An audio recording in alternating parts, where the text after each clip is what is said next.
Hi, I'm Sharon Rhodes, and today we're going to talk about uric acid because it's an important biomarker, and yet it could very well be a blind spot in your wellness journey today.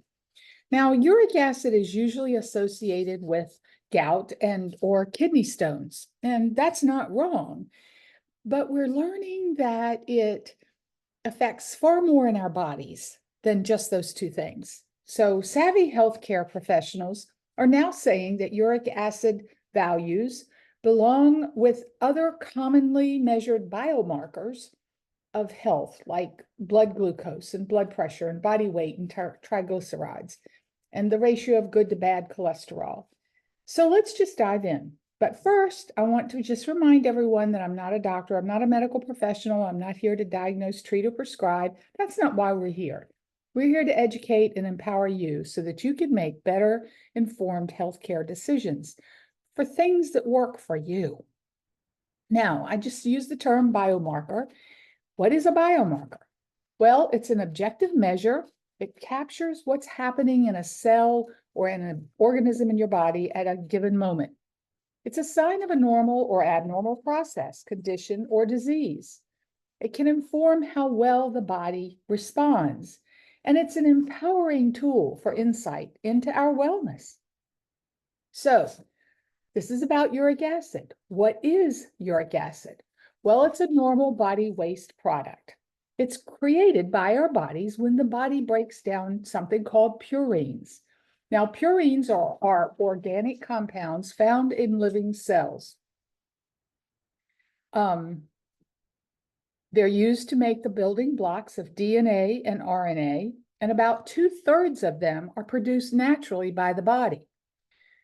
Certain foods that we eat are high in purines. We've heard this: red meat, wild game, organ meats, beer, and sugary drinks.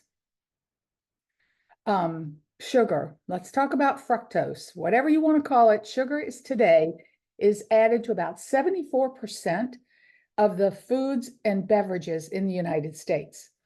And fructose generates uric acid as the body metabolizes it.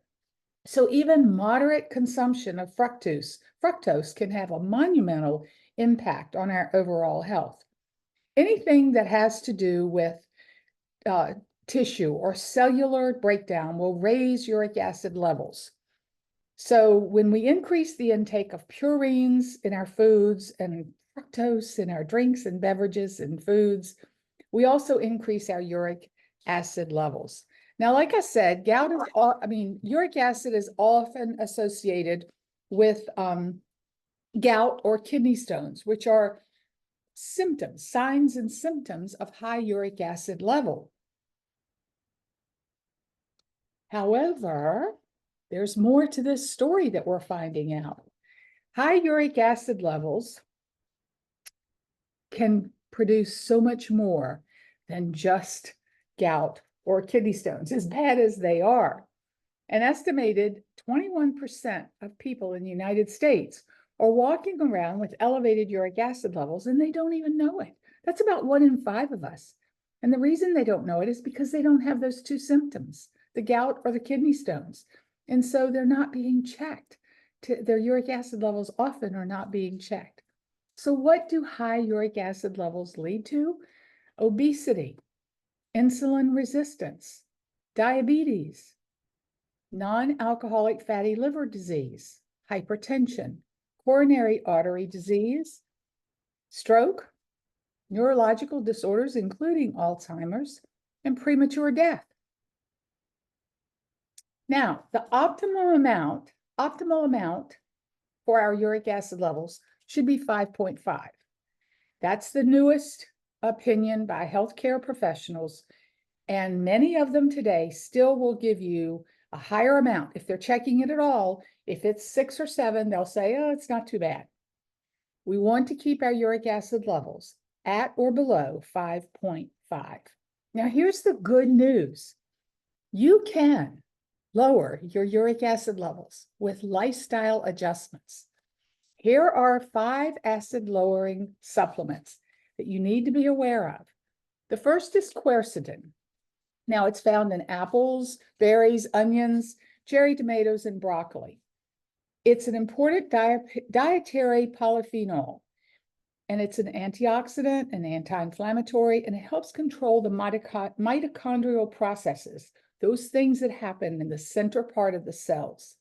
It inhibits the action of the enzyme that is required during the final step of the body's production of uric acid. Remember, I said that a large amount of uric acid is a normal body waste product. So the body's producing it. And when we're taking too much foods in, that's causing our body to have to address too much purine and fructose, then the body is producing an inordinate amount. So we need to reduce what we're intaking. But also quercetin helps to reduce the uric acid naturally. So it's also been known to lower blood pressure and LDL levels. Recent research indicates that quercetin may help reduce the adverse buildup of the plaque proteins that's associated with Alzheimer's. The next one is luteolin. This is found in green peppers, celery, citrus fruits, and broccoli. It inhibits the body's production of uric acid, just like the quercetin, and it prevents the dysfunction of beta cells in the pancreas. The next one is DHA, which is an omega fatty 3 acid that's an important building block for the membranes surrounding the brain cells primarily, and mostly the synapses that lie at the heart of our brain function. So DHA helps to reduce inflammation in the brain, as well as throughout the body, and can block the damaging effects of the high intake of fructose, sugar, in our foods. It's challenging, though, to get enough DHA in our daily foods that we eat. Most of us in America consume less than 25% of the target amount of DHA, 200 to 300 milligrams daily, that we need. Now, a good fish oil supplement is the answer. Do you know of one? Vitamin C is the next one. It's found in citrus fruits, we know, acerola cherries, rose hips, chili peppers, and guavas, among other foods. Vitamin C is good for so many things, and it should be part of our daily nutrition. Chlorella is the fifth one. It's a single-celled freshwater algae that helps lower blood sugar and triglycerides. It helps boost insulin sensitivity and improve liver enzymes. So this is an important one. It's a great detoxifier that binds to the pesticides and heavy metals in our bloodstream and helps the body eliminate them. Now, what products would you use given what we've just talked about? Young Living has green omega-3. Those contain the highest amounts of DHA and EPA. Each serving pack of green omega-3 has 330 milligrams of DHA and 160 of EPA. We need both of them. So Young Living always does it right. And it's from a pure plant source, which is marine algae. And they also added flaxseed, and flaxseed is a great addition to our nutrition. And as we know, Young Living has super vitamin C. Okay. Now, here are some bonus supplements that we need to be considering to help the body process everything and keep the uric acid low, keep it at the optimal level, optimal amount. Probiotics, no big surprise. Specifically, these 3 strains, Lactobacillus, Bifidobacterium, sorry about that, and Bacillus genera. Now, there's also prebiotics. If we take the probiotics, we need the prebiotics because that helps the probiotic be more efficient. In foods that we eat, we can get the prebiotic in garlic and onions, leeks, asparagus, flax seeds, there goes flax seeds again, and seaweed, algae. What Young Living supplements would you choose given what we've just talked about? In addition to the green omega-3 and the super vitamin C, how about Life 9? How about Mighty Pro? How about Master Formula? They have prebiotics. How about the daily prebiotic formula? There you go. So here are some yes foods that we should be considering, that we should be adding to our lifestyle changes. Healthy fats. And none of this is a huge surprise. The surprise in this topic comes largely from the fact that uric acid plays such a larger role in our overall health and wellness than what was previously thought. So healthy fats, I'm not going to read them all, the extra virgin olive oil, the MCT oil, avocado oil, flax seeds, again, there you see it again, your sesame seeds, your chia seeds, herbs and seasonings. As many of the herbs and seasoning, make sure they're fresh, they're organic, grow them yourself if you can, but those are very healthy for us. Whole fruits such as avocados, bell peppers, berries, cherries, cucumbers, squash, eggplants, lemons, and limes. Vegetables, leafy greens, collard, spinach, broccoli, cabbage, onions, green beans, turnips, and water chestnuts. And plant-based sources of protein, beans such as black, kidney, pinto, navy beans, lentils, peas, and chickpeas. These are all foods that we should be adding to our daily consumption, our nutrition plan. Now, we talked about the sugar, we talked about the fructose. These are yes sweeteners, just like we had the yes foods that we talked about just a minute ago. Something called allulose. Now, this is not, you may not have heard of it, but it is a naturally occurring sugar found in molasses, maple syrup, figs, and raisins. It's available online.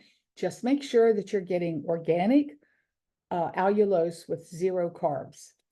Natural stevia. This is another one to be sure that you're getting the true organic natural plant with nothing added. It comes from a plant, from the leaves of the plant. Monk fruit comes from a small round fruit that's grown in Southeast Asia. And you can get this, some of the grocery stores have monk fruit. Again, just read the label, make sure it's just monk fruit, nothing else added to it. And honey in moderation. Because honey is high in fructose, we say take it in moderation. We're advised to take it in moderation, although some research is showing that it improves blood sugar and gut health. So just keep that in mind. Now, here are some additional lifestyle adjustments. Remember, we said we can lower our uric acid levels to optimal levels with lifestyle adjustments. So good sleep hygiene. None of these are anything new, but we need to constantly remind ourselves, we need to constantly be working toward achieving all of these lifestyle adjustments. Good sleep hygiene. We need 6 to 8 hours of sleep nightly. Now, most of us. Now, research recent research that has tracked uric acid levels among subjects who were not sleeping or who slept poorly shows a distinct relationship between poor sleep and elevated uric acid levels. So much so that sleep researchers are now calling elevated uric acid levels independent risk factors for sleep disorders. Okay? Move your body. 20 minutes a day helps your body drop uric acid levels. Aim for 20 minutes a day. If you can't do 20 minutes, do as much as you can. If 20 minutes is too long, but you're physically able to do more, do two 10-minute sessions. Move your body 20 minutes a day. Get outside, get some sunshine, get grounded, get some fresh air, get some vitamin D. Practice what we call time-restricted eating. That means eating within a 12-hour period. Example, if you'd have breakfast at 8, don't eat anything after 8 a.m. in the morning. Don't eat anything after 8 p.m. in the afternoon. If you get up earlier than that and eat earlier than that, that's okay. Just go 6 to 6. Just eat within that 12-hour period so that your body has time to rest and process what it needs to process. And stay well hydrated.